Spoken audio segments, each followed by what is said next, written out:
Hi, welcome to Inside the Sherman Playhouse. I'm your host, Robin Frome, president of the Sherman Playhouse.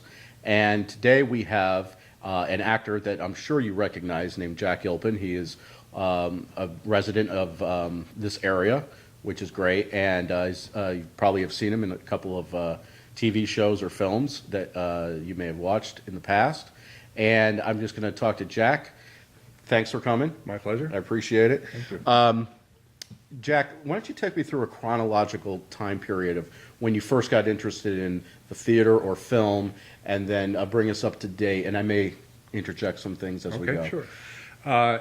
Actually, the first time I knew that I was interested in theater was when I was 5 years old, and I played the Easter Bunny in a church pageant at my church. And I remember very clearly that at the end, I played the Easter Bunny in this pageant, and I remember very clearly at the end munching a jelly bean and looking out at the audience and thinking, this is pretty cool.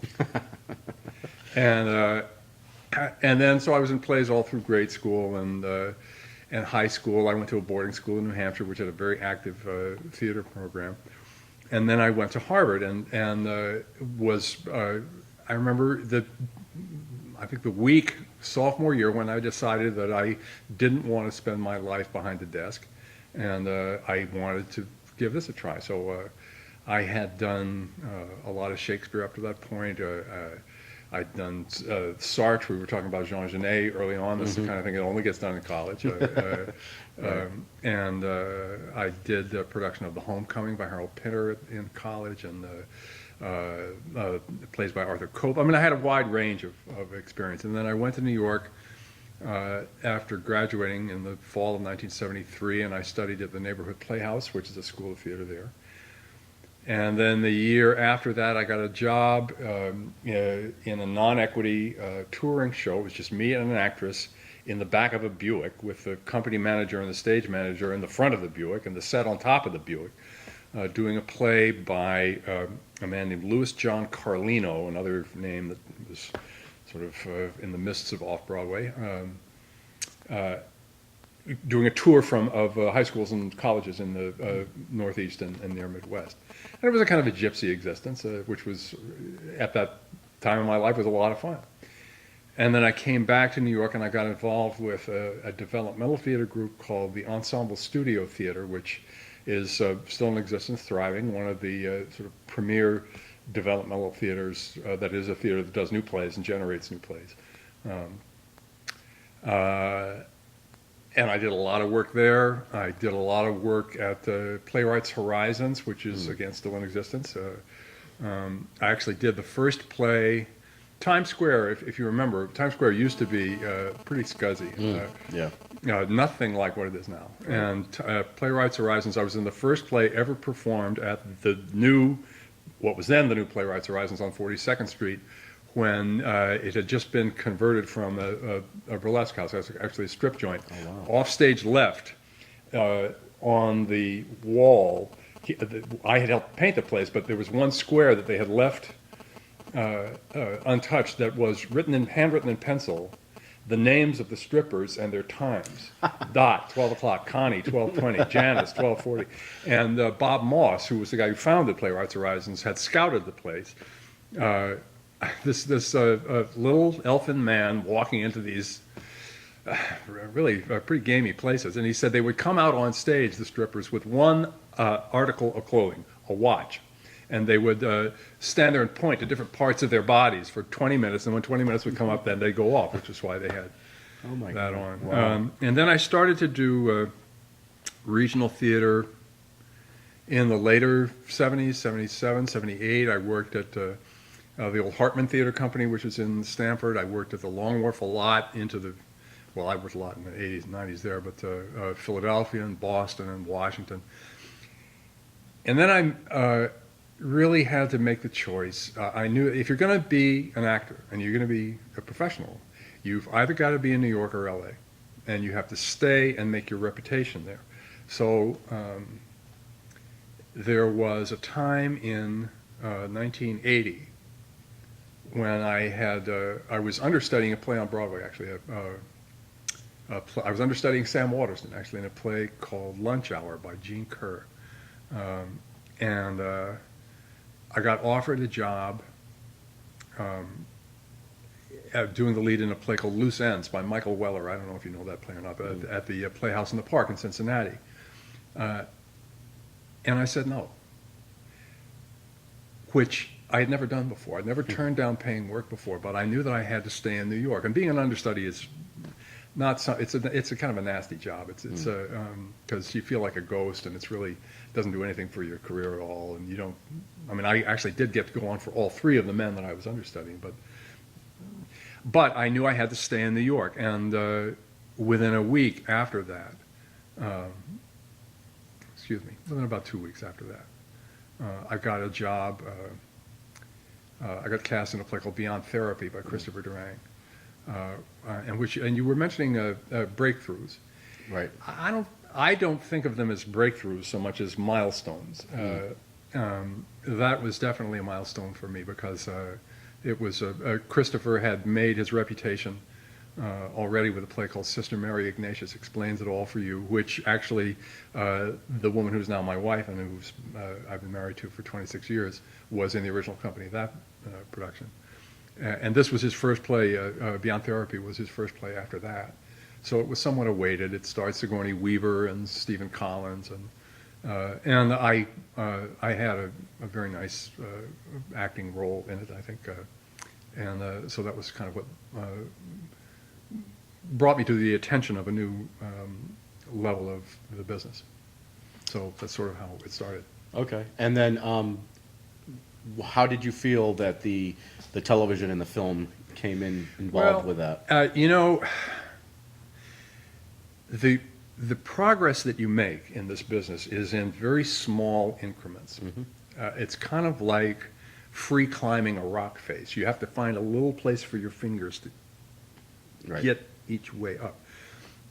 And the way to become successful, this is why, because the way you become successful is by establishing a range of acquaintance in the business of people who know you and know your work, and it just takes a long time to establish that. I'd done a fair amount of off-Broadway, a little bit off-Broadway, a lot of regional theater. Beyond Therapy was the first time that sort of the gilt-edged crowd got to know who I was. And then I guess the first television I did was, the first big TV gig I did was a series called Kate and Allie, which I was on for the first 2 years. It was Jane Curtin and Susan St. James played divorced women who shared an apartment with their kids, and I played the guy who lived in the apartment upstairs. Mm-hmm.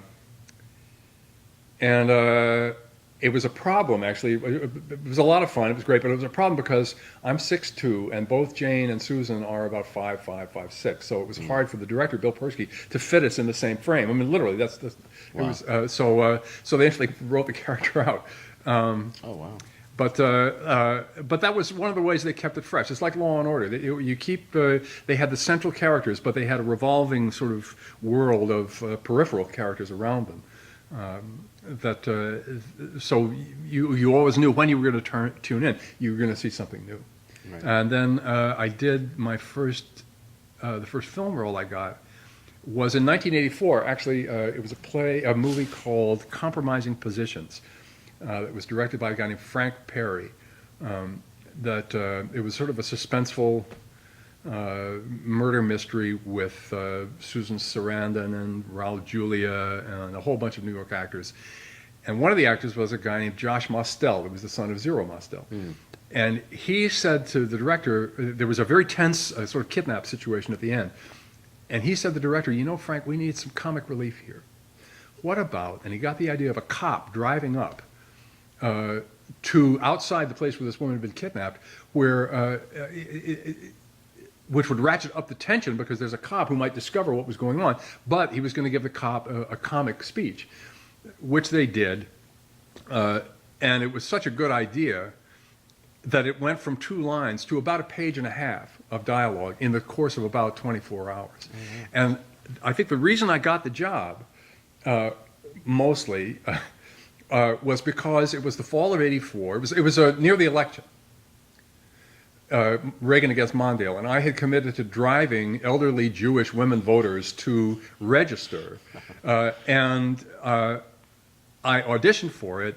They called them and said they're interested in you for it, which is not an offer. This is the language of film. They sort of it's this mating dance that goes on. Right, And I said, well, I'm sorry, I can't do it on that day because I've got this, and they couldn't believe it because people in television and movies. I'm not saying yay me. It was just that the people in television and movies can't believe that the whole world doesn't think that television and movies are the most important things that go on, and that you would be willing to throw anything away in order to do a movie. So they changed the day because they were just so stunned, shocked that anybody would do that. So that was my first film, and then they just started to happen. That's the way it is. Right.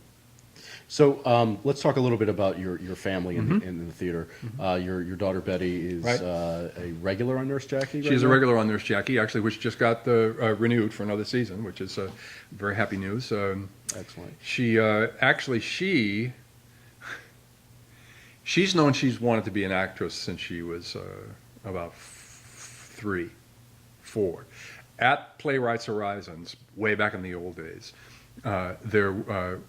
Annie and I, my wife, who's been an actress for all her life mostly, we were doing a play for an evening for something called the 52nd Street Project. I don't know if you know them or not, but they do plays written by children, little 5-minute plays, and they get professional actors and stuff. And in this 5-minute play, I was a tree and Annie was a flower. So we're stationary. I'm on a ladder and Annie's at my feet, and there's this pool of light there. And we didn't have a babysitter for Betty that day, so we put her on a chair off stage right and said, Betty, look, you'll be right. It was literally about these dimensions right here. We put her on a chair and said, Betty, just sit there, okay? You can see the whole play. We can see you, okay? You'll be right there. And it's 5 minutes and it'll be done. Well, after about a minute, she had left the chair and was sitting right about there on the stage. After about 2 minutes, she was on the edge of light there. And after 3 minutes, she was in the pool of light, a member of the cast of the play. Awesome. And then she did plays all through high school, and then she went to Fordham to the theater program there and did plays there, and went on from there to do many plays in New York, and now is on Nurse Jackie. Excellent. Yeah. And your wife's career? Annie got her degree at Towson State College, which has a very active theater program and a lot of very distinguished graduates from Towson, and she went to Chicago and then became part of the New York theater scene in the mid-'70s. As I said, she did the original production of Sister Mary Ignatius Explains It All for You. She also did the original production of a play called Uncommon Women and Others by Wendy Wasserstein, which is Wendy Wasserstein's first big success. And both she, Annie, and I, she was in the original production also of a play called The Dining Room by A.R. Gurney. Right. Both Annie and I have done a lot of Pete Gurney plays together. And then she and I met doing a play by Peter Parnell. I don't know if you know his work at all. He wrote his best-known work is something called The Sorrows of Stephen. And then Annie and I did a play with Tom Hulse, the actor Tom Hulse, called The Rise and Rise of Daniel Rocket in 1982. And that was a hit at Playwrights Horizons. They were going to move it to an off-Broadway theater, but unfortunately, a director named Milos Forman came to see the play one night and decided that he wanted to cast Tom as Amadeus, which was the end of that play for us. So, I have confessed that to Milos since. But Annie went on to do. She hasn't done quite as many movies as I have, but she's done a lot of television and certainly her fair share of movies. Lately, up here, she's been directing plays at the Montessori School up here, and still keeps her hand in every now and then. Right. Do you think that regional theater, community theater plays is a large part, a small part in anything that if one were interested in doing theater, should they start there or? Oh, sure. Yeah. The thing is to do it. Right. That's the best school.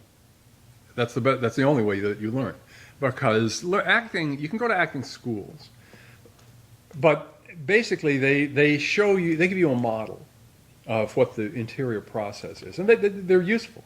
But basically, you've got to go out and find your own way to make sense of a script, to find those parts of yourself that line up with the sense that you make of the script, to be able to repeat that 8 times a week. And to be honest about it, that's not something you can learn in community theater. You've got to do that in the professional theater because the community theater just doesn't do that many performances. Right. And repeating it 8 times a week that's the technique. That's hard. That takes a while to learn. Right. But doing it is the best way. And also in community theater, you do get to do classics like The Maids. Sometimes, if the guy running the theater is smart. No, really, I mean, it has his wits about him that you don't get to do in the professional theater. Right. All right, thanks for stopping by, Jack. No, my pleasure. I really appreciate it. Not at all. And thanks for joining us, and please join us next time for Inside the Sherman Playhouse.